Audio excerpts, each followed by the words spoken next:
What are some alternative perspectives on the Amityville story? What are some alternative perspectives on the Amityville story? The Amityville Horror is not just a tale of tragedy but also a complex narrative with various viewpoints.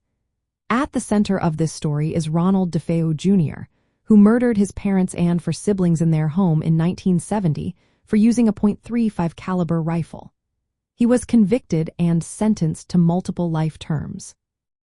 While his motives remain unclear, he provided several conflicting accounts over time. He sometimes blamed his sister Dawn or claimed he acted under the influence of voices telling him to kill. One alternative perspective is the second shooter theory. Some researchers and filmmakers suggest that there may have been another gunman involved in the murders. They point to eyewitness reports and crime scene evidence that they believe were overlooked. However, law enforcement maintains that only one rifle and one shooter were involved, considering the case straightforward. Another viewpoint revolves around Ronald DeFeo Jr.'s mental health. He initially pleaded insanity, claiming that he heard voices from the house urging him to commit the murders. Although the jury rejected this defense, it raises questions about the role of mental illness in violent crime. Skepticism also surrounds the paranormal claims made by the Lutz family, who moved into the house after the murders. They reported experiencing strange phenomena, such as odd smells and cold spots.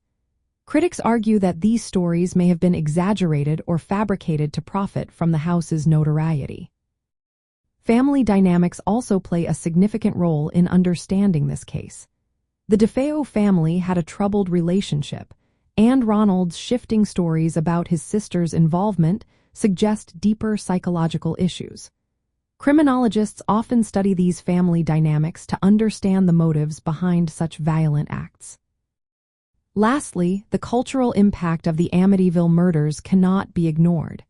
The case inspired a best-selling book and numerous horror films, shaping public perception. This raises important questions about how media portrayals can distort the facts of real crimes and affect public understanding. These alternative perspectives encourage a broader examination of the case. They reminded us to consider various factors, from forensic evidence to psychological evaluations, when analyzing such a complex story. Each viewpoint adds depth to our understanding of the Amityville Horror and its lasting impact on true crime culture.